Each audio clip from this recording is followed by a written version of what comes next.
aan been loo sheegin isimada gobolka deganna Somali State-na aan mar labaad been lagu hawlgelin ilaa inta la hawlgeliyay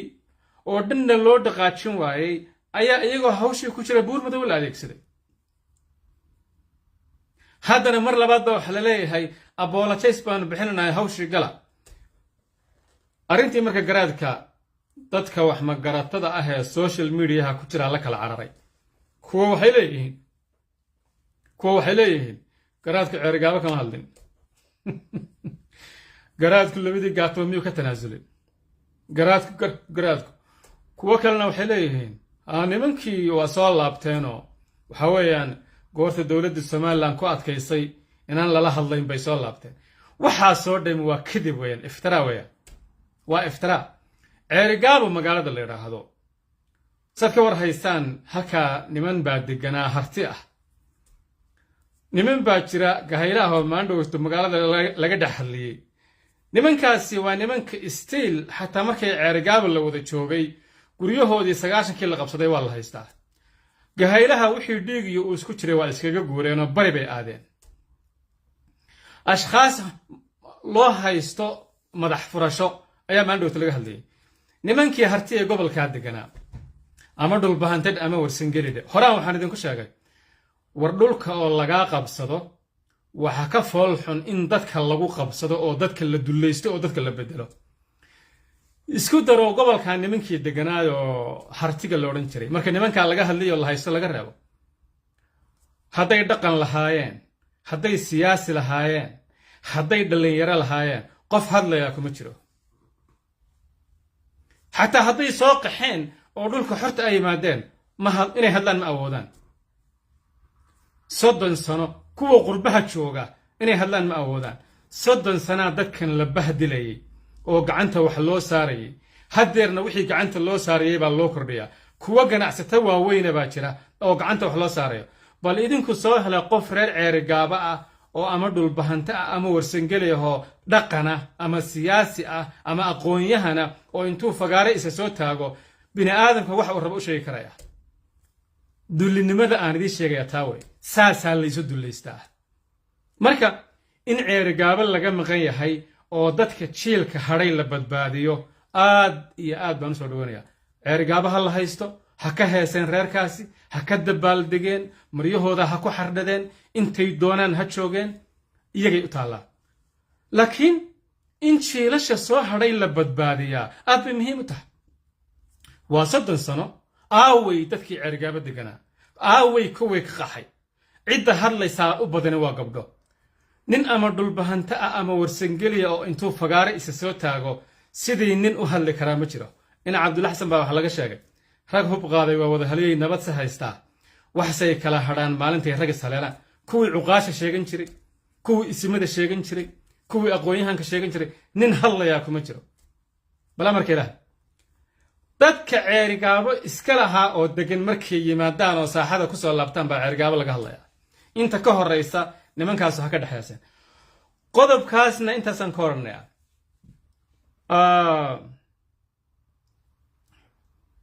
qodobka la yiraahdo maandhowd waxa wareysi bixiyay ninkii loo jiray juxa waxa uu sheegay ilaa Cabdullaahi Yuusuf inay wada shaqeyn ka dhaxaysay goosatada Cabdullaahi Yuusuf ilaahay naxariis intaan ka xasuusto maalintii laga saaray ninkii la reeyay la sacanad baa la wareystay aad maalinta uga xumaaday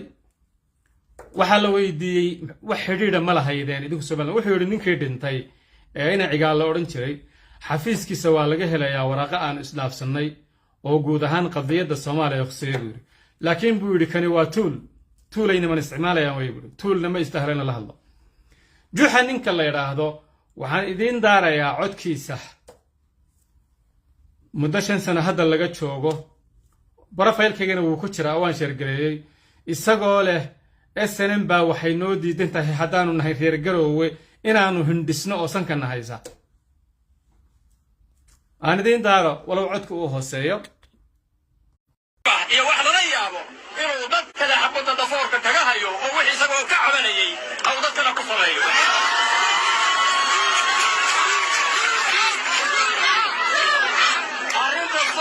arrinta sool maaha arrinta sool waa reer puntland waa reer garowe ayaa xabad dhafoorka looga hayaa maanta suurtagalna ma aha sankaan farkaa gelinayaa ee ahayn dhisin suurtagal maaha okay codkaas intaas ku ogyahay suurtagal ma aha sankaan farkaa gelinaya ahayn dhisin hada huwa aljuxa kaas weeye waxa xiisa leh ninka wariyaha ay su-aasha weydiiyey oo ah nimanka Soomaaliya kala goynaya wixii aa og tahay geystay dhulkii Puntland qayb haysta dhulkii Puntland qayb haysta waa maxay ixsaanka u sameynaysan xidhkaad la leedihiin laakiin horaan waxaan uga sheekeeyay nimankan marka laascaanoodba laga reebo iyaga oo laba dekedood leh 3 garoon oo caalamiya leh badda cas iyo badda hindiya degan ayaa waxa loo bixiyay maamulka taagta daran wayna aqbaleen kama jawaabin maamulka taagta daran ayaa loo bixiyay shalay bay ahayd markii looga heesayay berbera garowe iyo kuwa xintama waxa iga xiga amxaar marka nimanka iyaga jecel SNM laakiin ma jecla iyaga u shaqeeya ninka la yiraahdo juxa tabashada uu sheegay Cabdullaahi Yuusuf oo aasaasihii SSDF halaayun xariste arinta apologies buu ka bixiyay wuxuuna yiri sidan haddaan moodayo waxa ma sameeyaan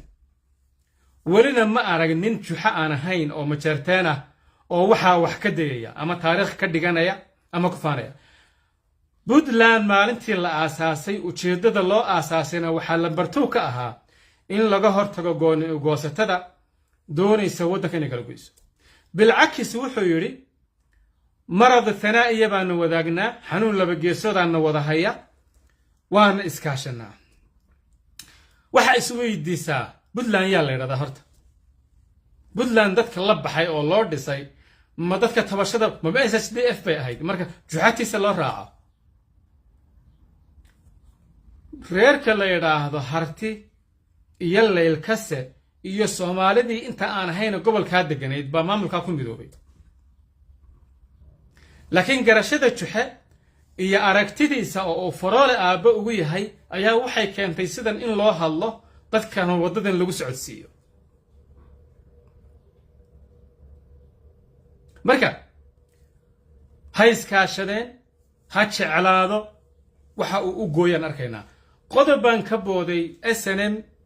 oo hadallada salaadiinta uga faa'iideysanaysa si aan sax ahayn oo leh isimadii baa noo soo laabtay kadib markii dawladdeedu ay diiday SSC inay la hadasho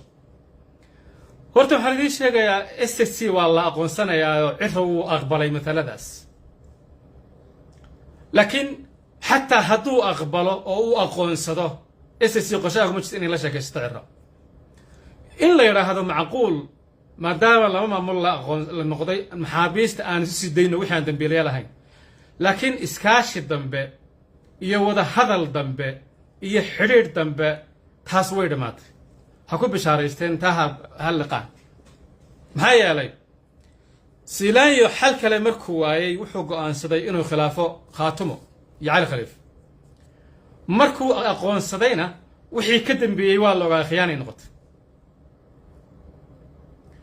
ama ha aqoonsadeen ama yaanay aqoonsan never ever in dib la isugu laabto oo la xiriiro la sheekaysto taana ana hoosta ka xariiqay finally waxaan rabaa inaan kaga baxo ninba wax ii soo diray saaxiibana Axmed Madoobe oo SSC ma jirto war Axmed Madoobe nin waayeela oo xanuunsanaya oo 12 sano hal qol ku xidhan oo jilib diyaarad u raaca oo 30 kiiloomitir oo Kismaayo ah Kenya ay ku wardiisay way horay baan waxaan u idhi wuxuu ceeb ku yahay Jubaland wuxuuna nabar ku yahay Soomaali wuxuuna boog ku yahay ugaadeen uu ninkan bedela oo meesha dhalinyaro oo wax akhriya oo wax qora oo dadka gobolka la degan iyo Soomaalida fahmi kara kana horay baan u idhi marka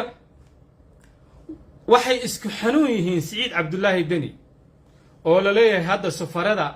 wadanka joogo waraaqa u qaybinaya dadka ku andacoonaya aniga shakhsiyan igu eedaynaya inaan harti kala dilayo horey baan waxaan idinku sheegay duqaynta oo laascanood ku socota waxaan idinku sheegay jeni deni iyo juxa iyo faroole team nimanka aan hanka qaran lahayn hanka qabiilin aan lahayn ee baadda looga qaadi jiray Garowe 15 sano ee laascanood haystana faraxsanaa oo habiga ahaa maanta markii sharaftii dhulkaasi soo laabatayna gambada xidhay cadowga number 1 ka ah iyaga weey hartina kuwaasi ma aha dagaalkaas guul daradoodu ahaa gabbal madow oo u dumay buu ahaa waxba kama aanay geysan gacan kuma aanay lahayn ma jeerteen ma nimankaas qofkii ma jeerteen oo nimanka isku gudba ama iyaga taageersana waa la mid weey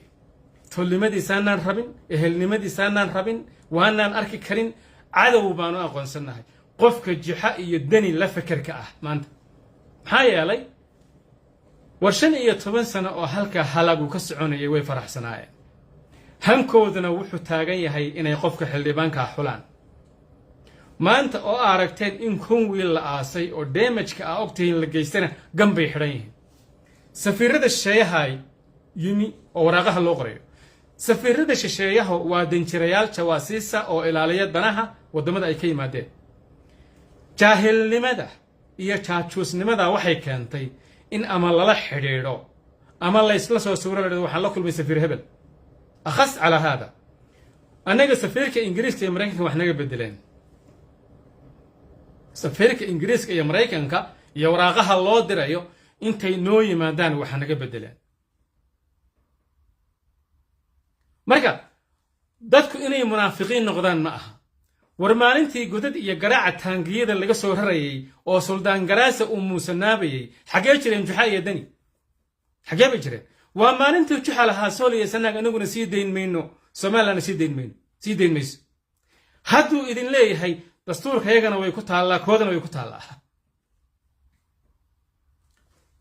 finally waxa la yidhi warsangeli waxay yidhahdeen Puntland baan nahay ilmaade rayaalow bilow ma aragnay Puntland ahaada laakiin bal waxaad noo sheegtaan ilayn war waxani dawladda ma aha in Puntland la noqdo ama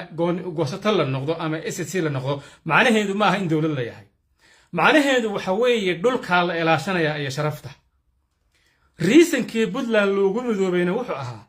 in dhulka iyo sharafta la ilaashado laakiin waa la lumiyay Puntland in laga mid noqdo sharaftii iyo dhulkii baa lagu lumiyay warsangeliyow ilmaade reyaal ahaada Puntland waa soo dhaweynaa laakiin sidee u noqonaysaan Puntland sidee ba rabtaan Puntland inaad u ahaataan aaway dhulkiinni diyaaradaha iyo ciidamada uu imaaraadku boosaaso ku carbinayo oo ama la rabo in Soomaaliya lagu weeraro ama SSC lagu weeraro haddana Suudaan lala dhacayo ee la idin tusayo ma la awooda ceergaaba la idinku xoreeyo waxaan rabaa warsangeliyan u sheego faad xanaana maanta lug baa go'an laba joor baa waliba la jaray lugta wallahi alcadiim ilaahay magaciisaan ku dhaartay duhur baan tukaday weysana waan qabaa $5,000 oo loo diray rasiidkeedii baan hayaa oo la yidhi soo dhaqaaq lacagtii waa taas 1,300 goortuu gawadhada shidaal ugu shubtay ba amar la siiyay ma bixi kartid calmiskeed badaadaysa ceerigaaba isagoo u socda wuu soo hadlay wuxuu yidhi aniga amar baa la siiyay askarina waan ahay wiilalna waa igu taxalluqaan 1,300 oo shidaal oo aan siistay mooyaane lacagtii nin kale meelaan idinku soo diro sheegta aaway faad xanaana maanta aaway ciidankiisii maanta ujeedadu waxay ahayd inaan ceerigaaba la aadin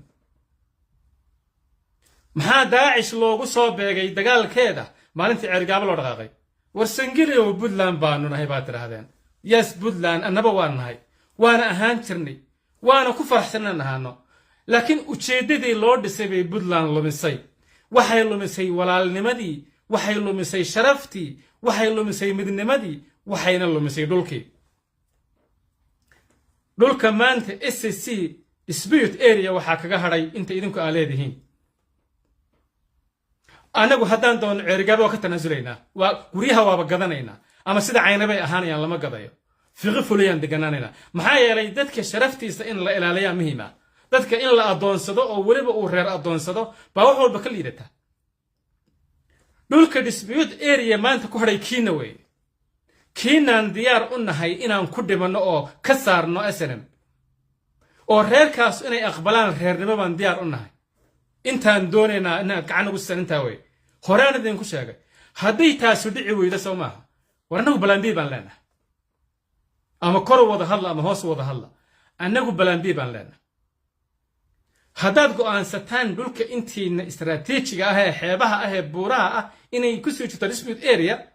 oo aad ku raacdaan deni waxa uu wado oo dhagarta ah we welcome no problem no problem intaasaan odhanay khiyaaray guul baan ii rajaynayaa intaa wixii ka soo hadhay oo tiimka tuugta ah ee jawaasiista ah ee hanka qaranna aan lahayn hanka qabiilna aan lahayn ee dadka ka soo hadhay war ehel baanu nahay iyagaan wax ku nahay annagay wax nagu yihiin intaan ninkii u qaadanaya isku dir aday kuu taallaa laakiin nafiba geedka ay beertay goosan midhihii aniguna guddoon iyo xornimo wou godgelayaa guliyo gobonnimo asalaamu calaykum